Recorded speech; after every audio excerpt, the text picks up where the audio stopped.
नमस्कार, मी डॉक्टर सुमेधा भोसले. मुद्द्याची गोष्ट या आमच्या चॅनलमध्ये तुमचं खूप खूप स्वागत. पहिली मालिका आहे मी आणि माझं आनंदी जीवन. नमस्कार.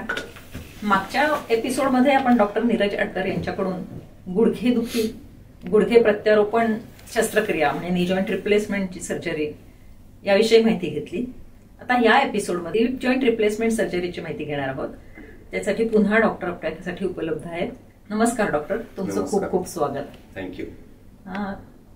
हिप जॉईंट रिप्लेसमेंट असं म्हटल्यावर थोडंसं धडकी भरते की अगदी रिप्लेसमेंट करण्याइतपत काय हिप जॉईंट्स मध्ये होतं याची कल्पना, कारण नी जॉईंट बद्दल साधारण लोकांनी ऐकलेलं असतं, पण हिप जॉईंट बद्दल काय प्रमाण आहे त्याचं आणि त्याची थोडीशी कल्पना मला घ्यायला आवडेल.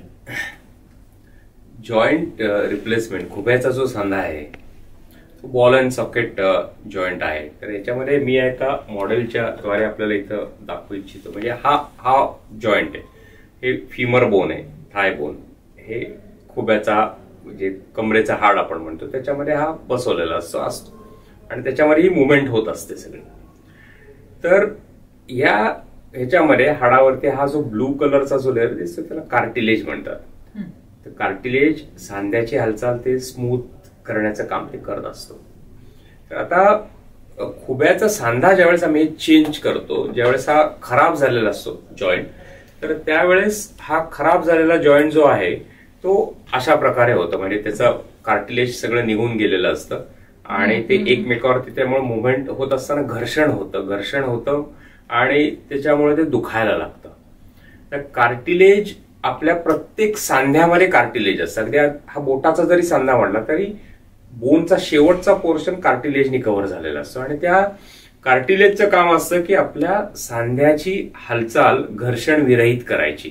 त्याच्यामुळं कार्टिलेज म्हणजे लुब्रिकंट सारखं काम करतं इन शॉर्ट, पण त्याला ब्लड सप्लाय नसतो. त्यामुळे एकदा निघून गेलं ते की ते नवीन तयार होत नाही, रिजनरेट होत नाही, कुणामध्येच होत नाही.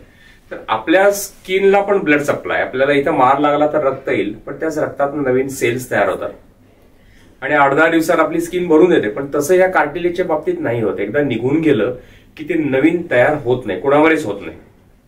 आणि मग हा खराब झालेला जो पोर्शन आहे हा आपण चेंज करतो, तर त्यालाच हिप रिप्लेसमेंट असं म्हणतात. तर तो जो आहे सांधा, तर हा असा खराब झालेला जॉईंट आहे तो आपण असा चेंज करतो. तर त्यामुळे काय होतं, एकमेकाच्या कॉन्टॅक्टमध्ये येणारे सरफेसेस स्मूथ होतात, घर्षण निघून जातं आणि वेदना निघून जातात. आता हे हिप रिप्लेसमेंट जे आहेत मी आता जे दाखवलं मॉडेलमध्ये, हे टिपिकली त्या सांध्याची झीज झाली म्हणजे ज्याला ऑस्टिओआर्थरायटिस म्हणतात, किंवा तिथल्या त्या बोनला रक्तपुरवठा जर कमी होत असेल, ज्याला ए व्हॅस्क्युलर नेक्रोसिस म्हणतात, आणि ए व्हॅस्क्युलर नेक्रोसिसमुळे पण त्या इव्हेंच्युअली मग त्या सांध्याची झीज होते आणि मग हे आपल्याला चेंज करावं लागतं. नेक्रोसिस कशामुळे होतं? नेक्रोसिस, ए व्हॅस्क्युलर नेक्रोसिस म्हणजे रक्तपुरवठा त्या फिमोरल हेडचा कमी होतो आणि त्याच्यामुळे ते ए व्हॅस्क्युलर नेक्रोसिस म्हणतात. नेक्रोसिस म्हणजे सेल डेथ होते. तर ते एव्हीएन, तर एव्हीएनचे हे जे प्रमाण आहे हे आता कोविड झाल्यानंतर खूप जास्त प्रमाणात वाढलेलं आहे.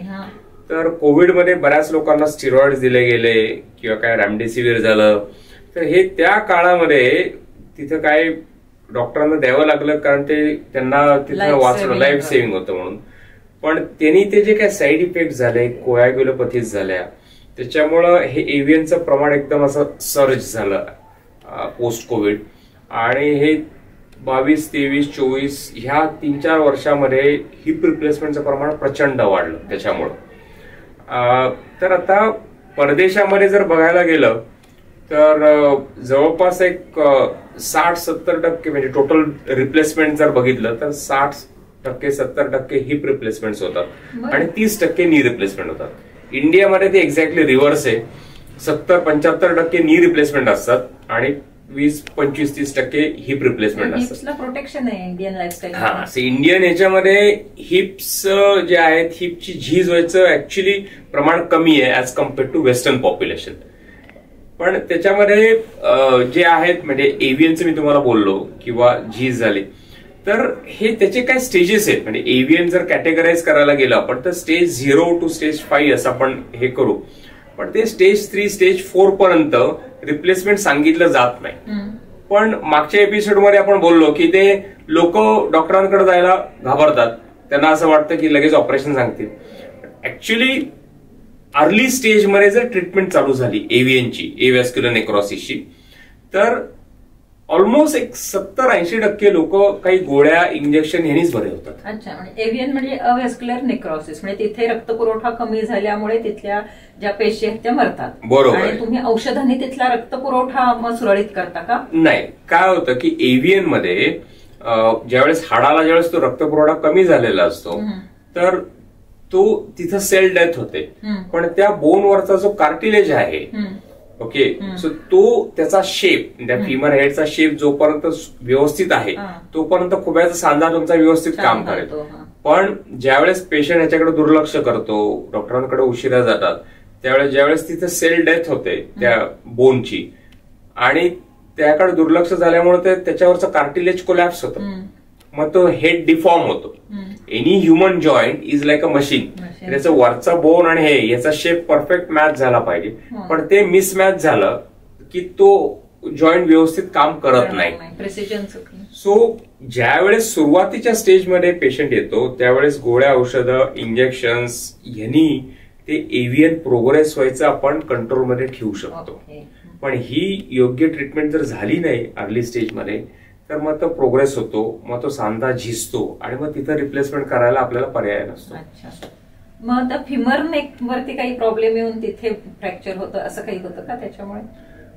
त्याच्यात असं होत नाही, तर फिमरल हेड कोलॅप्स होतं. पण एव्हीएनमुळेच हे होतं का?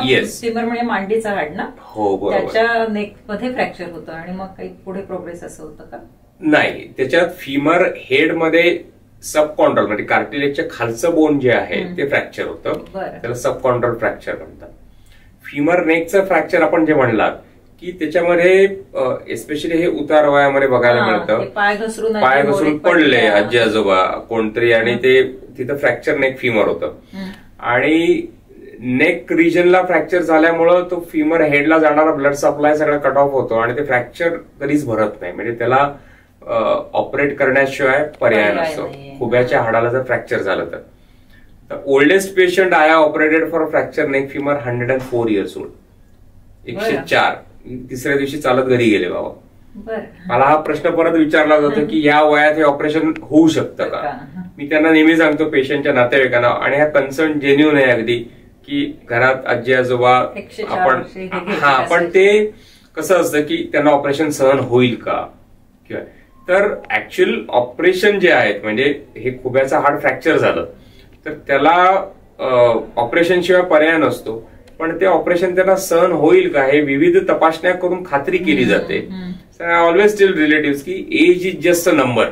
म्हणजे एखादा 90-100 वर्षाचा माणूस पण मेडिकली फिट असू शकतो आणि एखादा 50 वर्षाचा माणूस पण मेडिकली अनफिट असू शकतो. सो त्यांचा मेडिकल फिटनेस किती आहे त्याच्यावरती ते ऑपरेशन करायचं का नाही हे ठरवलं जातं. सो त्यांचा जर फिटनेस असेल तर फ्रॅक्चर असेल तर ते नक्की ऑपरेट करून घ्यायचं, कारण जेणेकरून त्यांना दुसऱ्या दिवशी उभं करता येतं. कारण ऑपरेट नाही केलं तर ते बेडमध्येच राहतात, मग ते पाठीला होणाऱ्या जखमा त्याच्यामुळं म्हणजे काही इन्फेक्शन्स आणि ह्या सगळ्या गोष्टी कॉम्प्लिकेशन्स होतात.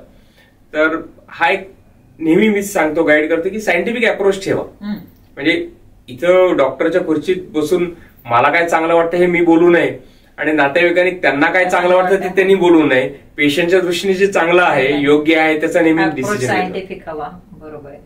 आता हे टाळता येण्यासाठी म्हणजे इंजुरीज तर आपण टाळू शकत नाही, तो ऍक्सिडेंटच असतो, पण कोरोना खेरीज आणखीन काही कारण आहेत का एव्हीएन होण्याचं? एव्हीएन 90% केसेसमध्ये एव्हॅस्क्युलर नेक्रोसिसचं एक्झॅक्ट कारण सापडत नाही, पण कोविड नंतर ते वाढलंय हे मी मगाशी बोललो. काही लोक एक्सेस अल्कोहोल कन्झम्पशन त्याच्यामध्ये हे वाढतं. त्याचबरोबर जे आहे स्टिरॉइड्स काही लोक घेत असतात, काही वेगळ्या कारण असतात, काही दमा आहे किंवा काही बाकीच्या कारण असतात, किंवा त्याच्यामध्ये ह्याच्यात म्हणजे काही वेगळे विविध प्रकारची वेगळी औषधं आहेत त्यांनी पण एव्हीएनचं प्रमाण वाढतं. पण मी मगाशी म्हणलं तसं की 90% लोकांमध्ये एव्हीएन आम्ही त्याला इडिओपॅथिक म्हणतो की एक्झॅक्ट कारण त्याच्यामध्ये आपल्याला कळत नाही. स्टिरॉइड ठीक आहे की गरज आहे म्हणून घ्यावं लागतं, पण अल्कोहोल आपल्याला नक्की टाळता येईल असं मला इथे जरूर सांगावं. अगदी बरोबर आहे. ह्याच्या प्रिव्हेंटिव्ह मेजर मध्ये आपल्याला काय करता येईल? आता कसं असतं की एव्हीएन मगाशी म्हणलं सांगितलं असं की एक आपल्याला अर्ली स्टेजमध्ये एक योग्य ट्रीटमेंट ती करणं जरुरी आहे. तर योग्य ट्रीटमेंट म्हणजे त्याच्यात आपल्याला काही गोळ्या असतात, कॅल्शियम, विटॅमिन्स, त्याचबरोबर काही लोकांना आम्ही जे आहेत बिसफॉस्फोनेट्स नावाच्या काही टॅबलेट्स देतो जे बोन स्ट्रेंथ वाढवता येतात. त्यांनी काही लोकांना इंजेक्शन्स दिले जातात बोन स्ट्रेंथ वाढवण्यासाठी. सो यांनी तो एव्हीएनचा प्रोग्रेस आपण थोडासा स्लो डाऊन करू शकतो, हॉल्ट करू शकतो. असे अगणित पेशंट आहेत आपले की जे मेडिकली हे मॅनेज झालेले आहेत. दुसरा ऑप्शन असतो की जिथं रक्तपुरवठा फिमरल हेडला कमी होतोय त्या ठिकाणी मल्टिपल ड्रिल होल करून स्टेम सेल्स इंजेक्ट केले जातात आणि ज्याच्यामध्ये ते बोन नवीन तयार करण्यासाठी त्याचा उपयोग होतो. पण ते ही जी प्रोसिजर आहे कोर डिकम्प्रेशन आणि स्टेम सेल म्हणजे ते केलं आणि नवीन बोन तयार झालं असं होत नाही. 50% केसेसमध्ये ते सक्सेस होतं, 50% मध्ये नाही होत. Last option is replacement. मगाशी मी जे काही बोन इम्प्लांट मॉडेलवरती ते दाखवलं की त्याच्यात आपण तो पोर्शन जो आहे तो चेंज करतो. आता याच्यामध्ये जे आहेत म्हणजे वेगळ्या पद्धतीने ते केलं जातं. आता ते रोबोटिक्सने पण केलं जातं आणि आम्ही एक साधारणतः 1-2 महिन्यामध्ये एक व्हेलिस हिप नॅव्हिगेशन नावाची सिस्टीम आम्ही ते लॉन्च करतोय त्याच्यासाठी, जी हिप सर्जरीसाठीची लेटेस्ट अमेरिकेत असलेली सिस्टीम आहे जी आता भारतात ऍक्च्युली जुलै अखेर ऑगस्टमध्ये अवेलेबल होणार आहे आणि त्याद्वारे अजून त्याच्यात अचूकता आपल्याला साधता येते. आता हिप रिप्लेसमेंटमध्ये कन्व्हेन्शनली तो पोस्टेरियर पाठीमागच्या साईडने त्याचं ऑपरेशन केलं जातं. आता आम्ही हे डायरेक्ट अँटीरियर अप्रोच हा नवीन एक उपचार पद्धती आहे डीए. तर डायरेक्ट अँटीरियर अप्रोचने ते केल्यानंतर पेशंटची रिकव्हरी अजून फास्ट होते आणि त्याच्यामध्ये पोस्टीरियर अप्रोचमुळे जे डिस्लोकेशन व्हायचे चान्सेस हिप रिप्लेसमेंट नंतरचे होते ते डीए मध्ये हे शक्यता अजून खूप कमी झालेली आहे. आणि काळजी म्हणजे प्रिव्हेन्शनसाठी असं काही एक्सरसाइज वगैरे केल्यामुळे किंवा पोस्चर्सचा असं काही करता येतं किंवा हिप रिप्लेसमेंट करायला हवी आहे हे लोकांना खूप वेदना झाल्यानंतरच लक्षात येत असेल ना, कारण जनरली हिप्समध्ये पेन तशी बऱ्याच कारणाने येऊ शकते. म्हणजे असं त्याबद्दल काय सल्ला देऊ शकते? आता खुब्यामध्ये जे काही दुखतंय तर ते त्याचं एक म्हणजे वेळेत निदान करणं एक तर जरुरी आहे. पण त्याच्यामध्ये अनफॉर्च्युनेटली एव्हीएनला असं प्रिव्हेंट करता येईल असं कुठलं मेडिकेशन नाहीये किंवा त्याच्यामध्ये कुठल्या एक्सरसाइज किंवा ह्यानी काही करता येत नाही. बऱ्याच वेळा लोकांना म्हणजे सगळ्या पेशंट्स ज्यावेळेस येतात तर ते एक महिना, 2 महिने, 3 महिने ते खुब्यामध्ये दुखत असतं म्हणून येतात. खुब्याला आणि टिपिकली मांडीच्या समोरच्या पार्टला ते दुखत असतं आणि मग एक्सरे किंवा एमआरआय केल्यानंतर त्याचं निदान होतं. तर ते जे आहेत म्हणजे ते निदान करण्यासाठी हे इन्व्हेस्टिगेशन करणं जरुरी असतं. पण प्रिव्हेंटिव्ह आस्पेक्ट असा त्याच्यामध्ये काही नाहीये जेणेकरून हे आपल्याला होऊ न देणं आपल्याला असं काहीच अचीव नाही करतायत त्याच्यामध्ये. आता तुम्ही म्हटलं पोस्टेरियर कट घेतला जातो त्याच्यामुळे नंतर काही कॉम्प्लिकेशन्स येतात का? कारण तो ग्लुटियस मॅक्सिमस म्हणजे तसा मोठा मसल आहे, मग त्याची रिकव्हरी झाल्यानंतर नंतर पेनफुल वगैरे होऊ शकतं? अतिशय व्हॅलिड प्रश्न आहे. म्हणजे आता पोस्टीरियर अप्रोचनी ग्लुटियस मॅक्सिमस किंवा ग्लुटिया मसल मधनं ती शस्त्रक्रिया केली जाते. डायरेक्ट अँटीरियर अप्रोच हा जो आहे प्रकार हा इंटरमस्क्युलर अप्रोच आहे जो कुठल्याही मेजर मसल्सला हात न लावता फक्त ते बाजूला सारून त्याच्यातनं ते ऑपरेशन केलं जातं. त्याच्यामुळं पोस्ट ऑफ इन्फ्लमेशन कमी असतं, त्याच्यामुळे पोस्ट ऑफ रिकव्हरी पण ऑलमोस्ट म्हणजे सगळे जे पेशंट आहेत ते सेम डेला पण उभे राहू शकतात हिप रिप्लेसमेंट झाल्यानंतर विथ डीए.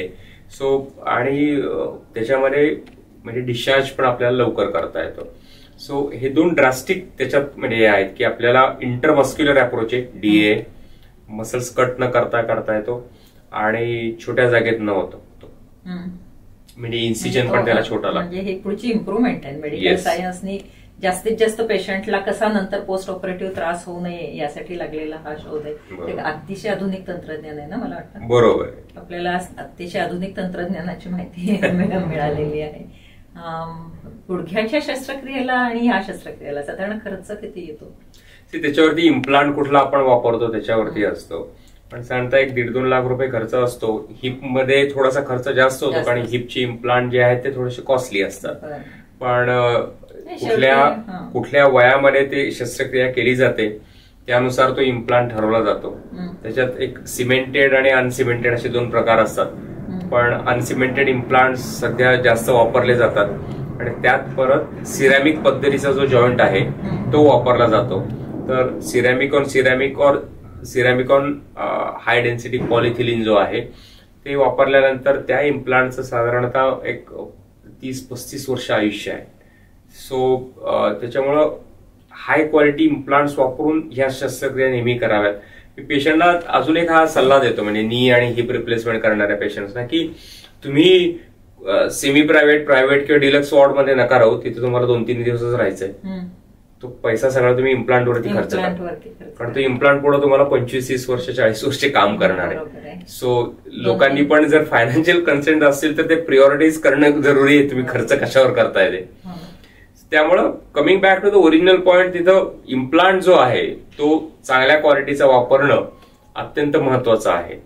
आणि हे झाल्यानंतर म्हणजे आता मी मगाशी अप्रोचचं बोललो किंवा या इम्प्लांटचं तर या सिरॅमिक इम्प्लांट जे आहेत स्पेसिफिकली तर ते कॉस्टली जरी असले तरी ते दीर्घकाळ टिकतात.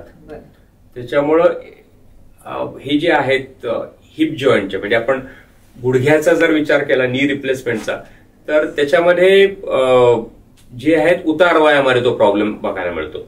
पण खुब्याचा जो प्रॉब्लेम आहे तो यंग ऍडल्ट्समध्ये बघायला मिळतो. तर तो यंग ऍडल्ट्समध्ये म्हणजे आता काही यंगेस्ट पेशंट आहे ऑपरेटेड किती एक 18 वर्षाचा मुलगा होता.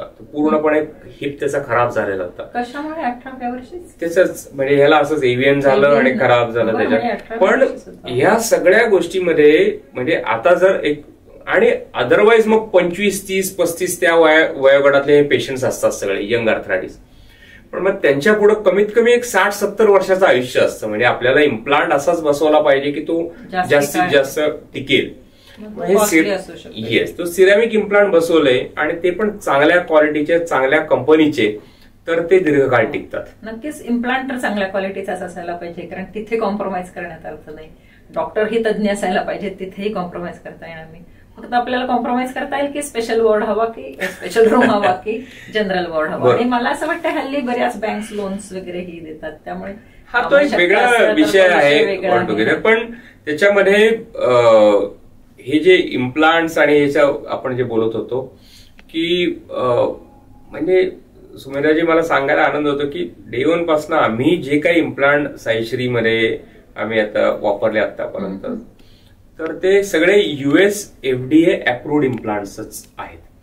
तर आपण जर कुठेही शस्त्रक्रिया करून घेण्याचा विचार करत असाल तर आपल्या डॉक्टरांना पण जरूर विचारा की US FDA अप्रूव्ड इम्प्लांट आहेत का. तर हे सगळं जाणून घेण्याचा पण आपला हक्क आहे. आणि हे इम्प्लांट चांगल्या क्वालिटीचे आहेत ना कारण ते शेवटी त्या बोन तुमच्या तो बॉडी पार्ट म्हणून तो इम्प्लांट काम करणार आहे. त्याच्यामुळे त्याच्यावर कधी कॉम्प्रोमाइज करू नका. नक्कीच क्वालिटीवरती कॉम्प्रोमाइज कधीच कुठल्याच आयुष्यात कुठल्याच गोष्टीत बरोबर. तुमच्याबद्दल आणखीन एक मी इंटरेस्टिंग माहिती आहे की तुम्ही बऱ्याच स्पोर्ट्स इंजुरीज हे हँडल केले आणि त्याविषयी डॉक्टरांना आंतरराष्ट्रीय म्हणजे इंटरनॅशनल सुद्धा खूप अवॉर्ड्स मिळालेले आहेत. फेलिसिटेशन झालेले आहेत. बऱ्याच कॉन्फरन्सेसमध्ये त्यांचे पेपर्स प्रेझेंट केलेले आहेत. त्यांनी त्याच्यावरती लोकांचं प्रबोधन केलंय. तसं इतर डॉक्टरांचंही केलेलं आहे. पेपर्स लिहिणं म्हणजे आपल्याला शस्त्रक्रिया करताना काही नवीन सापडला नवीन शोधलेला तर त्याचं पेपर्स लिहून ते अप्रूव्ह करून घेणं आणि त्याचं पब्लिकेशन करणं ना. पब्लिकेशन केल्यामुळे तुमच्या बाकीच्या फॅटर्निटीलाही त्याचा फायदा होतो.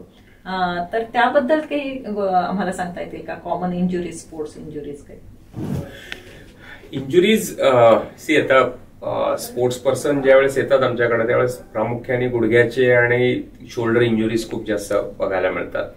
गुडघ्याच्या याच्यामध्ये जर आपण विचार करायला गेलो तर त्याच्यात मेनिस्कस आहे, लिगामेंट आहे, कार्टिलेज ह्या इंजुरीज बघायला मिळतात.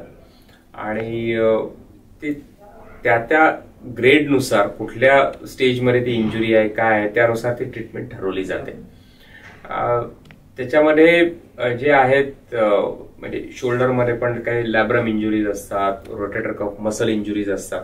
सो हा खूप मोठा टॉपिक आहे आणि त्याला सो त्याच्यामुळे स्पोर्ट्स इंजुरी जे आहेत त्याचं एक प्रॉपर त्याचं ट्रीटमेंट आणि हे करणं अत्यंत जरुरी असतं. त्याचबरोबर त्याच्यामध्ये ना म्हणजे हा एक महत्वाचा टॉपिक तुम्ही इथं काढलात की स्पोर्ट्स पर्सन मध्ये ज्यावेळेस या गोष्टी होतात तर त्यांचं ट्रेनिंग फार महत्वाचं असतं याच्यामध्ये. ट्रेनिंग मध्ये त्यांचं प्रॉपर सायंटिफिक त्याच्यात अप्रोच असेल तर या स्पोर्ट्स इंजुरीज डेफिनेटली अवॉइड करता येऊ शकतात. खरं तुमची पोस्चर्स, तुमची चालण्याची स्टाईल, तुमची पळण्याची स्टाईल या सगळ्यांवरती बाहेरच्या देशामध्ये खूप छान गाईडलाईन्स असतात. आपल्या इथे आपण ब्लाइंडली मुलगा आवडेल ते खेळतो. मला तर असं माहितीये की मसल्समध्ये व्हाईट मसल फायबर्स किती आहेत, रेड मसल फायबर्स किती आहेत, त्यानुसार तुमचा गेम तिकडच्या देशांमध्ये ठरवला जातो. आपल्या इथे तरीही आपले स्पोर्ट्स पर्सन खूप चांगला परफॉर्मन्स देत असतात, पण तरीही आपल्या शरीराला जपलं पाहिजे, हे महत्वाचं आहे. पोस्चर छान ठेवलं पाहिजे, कोर मसल स्ट्रेंथन केले पाहिजेत. जसं नी जॉईंटच्या आणि हिप जॉईंटच्या सर्जरीच्या आधी काही एक्सरसाइज तुम्ही सांगता का?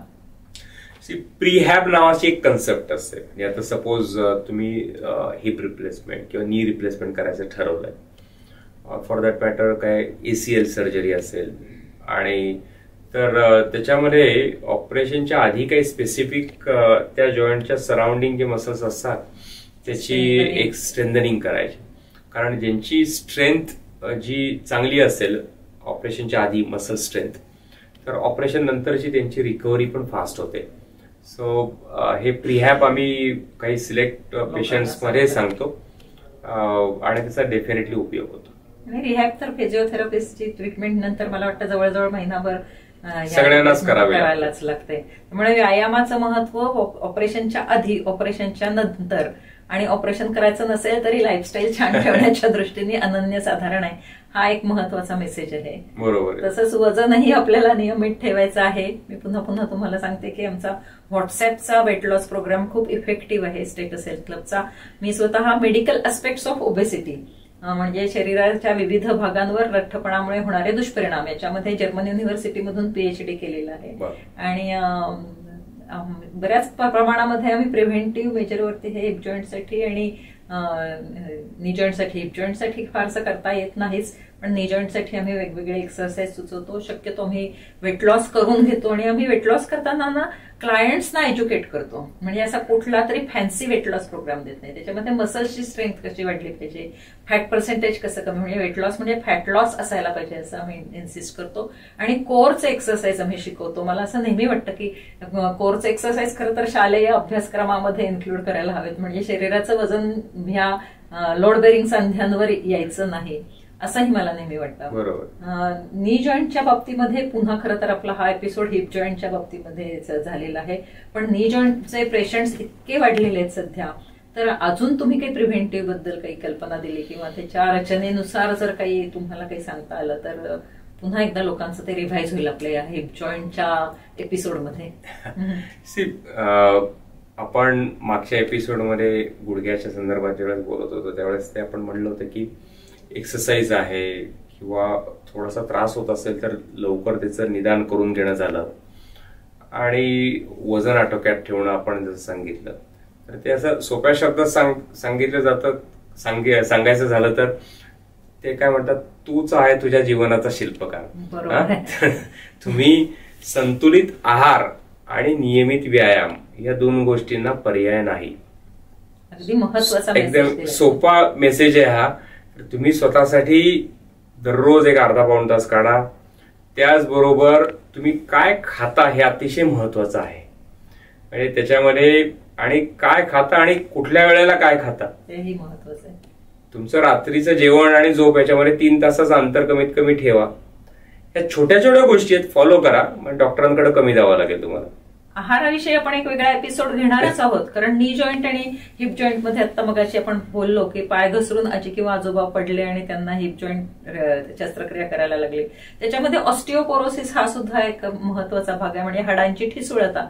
आणि तुमचा आहार अयोग्य असेल तर 40व्या वर्षापासूनच हल्ली ऑस्टिओपोरोसिसचे पेशंट्स आढळत असतात. त्यामुळे सप्लिमेंट्स डॉक्टर्सना विचारून, तज्ञ डॉक्टर्सना विचारून सप्लिमेंट्स घेणं ही आवश्यक आहे. तुम्ही कोणत्या सप्लिमेंट्स रेकमेंड करता? आता KEM हॉस्पिटलने एक स्टडी केला होता मुंबईचे, तर त्याला एक मुंबईतल्या जवळपास काय 75-80% लोकांमध्ये व्हिटॅमिन D ची कमतरता आढळली. तर आपल्या आहारामध्ये नॉर्मल जे बॅलन्स डाएट आहे आपलं, त्याच्यामध्ये बरेचसे सगळ्या जे आहेत, कॅल्शियम झालं, आयर्न झालं, हे असतंच. पण आता आपल्याकडे जर व्हिटॅमिन डीच कमी असेल किंवा B12 कमी असेल तर कॅल्शियम तुमचं ऍब्सॉर्ब होणारच नाही. तर काही व्हिटॅमिन डेफिशियन्सी नाही आहेत ना, हे पहिल्यांदा बघून घ्या तुम्ही. आणि ते जर असेल तर त्याचे सप्लिमेंट्स घ्या. मी रोज सकाळ संध्याकाळ नॉनव्हेज खातो म्हणून मला B12 डेफिशियन्सी होणार नाही या भ्रमात राहू नका. मी अगणित पेशंट बघितले जे हार्डकोर नॉन व्हेजिटेरियन आणि त्यांची B12 कमी आहे, किंवा प्युअर व्हेजिटेरियन आणि B12 चांगलं आहे, असं पण असतं. सो जर डॉक्युमेंटेड डेफिशियन्सी असेल तर काही व्हिटॅमिन सप्लिमेंट्स, त्याच्यामध्ये 40+, त्यानंतर मेनोपॉज नंतर म्हणजे फिमेल्समध्ये ऑस्टिओपोरोसिस होतं, तर अशा एज ग्रुपमध्ये कॅल्शियम सप्लिमेंट्स घेणं जरुरी आहे. त्याला पर्याय नाही, कारण त्याच्यामध्ये ऑस्टिओपोरोसिस खूप झपाट्याने होतो त्या एज ग्रुपमध्ये.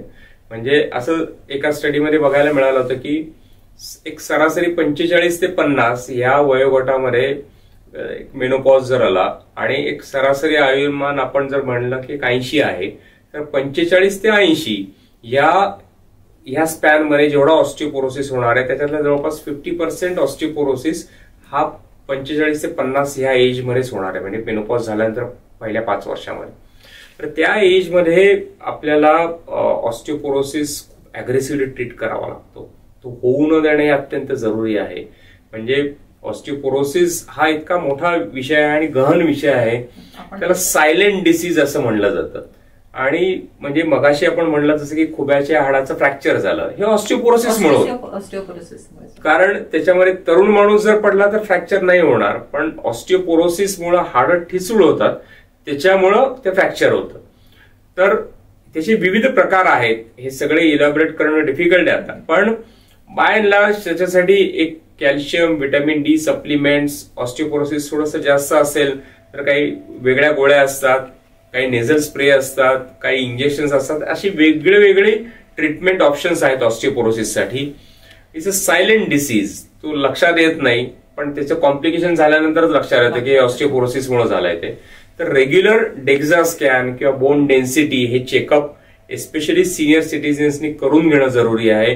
पोस्ट मेनोपॉझल एज ग्रुपमध्ये म्हणजे फिमेल्सने हे करून घेणं अत्यंत जरुरी आहे. मुख्य म्हणजे जी गोळ्या औषधं घेतात ती डॉक्टरांच्या सल्ल्याने घ्या. माझी मैत्रीण वापरते म्हणून मी ती गोळी घेते अशी बऱ्याच ठिकाणी टेंडन्सी आहे. तर तशातून तुम्ही स्वतःला वाचवा. डॉक्टर, तुम्ही खूप तुमचा खरं तर बिझी शेड्यूल आहे, तरी तुम्ही वेळ काढलात आणि त्यासाठी आम्हाला वेळ देऊन तुम्ही इथे आलात, त्याबद्दल तुमचे खूप खूप आभार.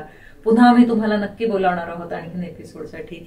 मित्रांनो, गुडघ्यांचं आरोग्य खूप महत्वाचं आहे. हिप्स जॉईंटच्या रिप्लेसमेंट बद्दल आपल्याला अद्ययावत माहिती मिळालेली आहे. काश्मीरमध्ये एकमेकांना अशा शुभेच्छा देतात की आपके घुटणे सही सलामत रहे. तसं आम्ही तुम्हाला तशा शुभेच्छा देतो की तुमचे गुडघ्यांचं आरोग्य आणि तुमच्या हिप जॉईंटचं आरोग्य छान राहू दे. एकंदरीतच तुमच्या अस्थी म्हणजे बोन्सचं आयुष्य चांगलं राहू देत, तुमच्या स्नायूंचं आयुष्य चांगलं राहू देत, अशा शुभेच्छा देऊन आम्ही इथं थांबतो आहोत.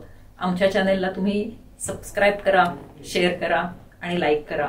आणि ही सुद्धा मी मगाशी सांगितलं त्याप्रमाणे समाजसेवा आहे, मागच्या एपिसोडमध्ये सांगितलं तसं. कारण योग्य माहिती सगळ्यांपर्यंत पोहोचलीच पाहिजे, कारण अयोग्य माहिती पोहोचवण्यासाठी सोशल मीडिया अतिशय जोरदार काम करतोय. त्यामुळे आपण योग्य माहिती पोहोचवण्याचं काम करूया किंवा तो एक वसा घेऊया. धन्यवाद. नमस्कार.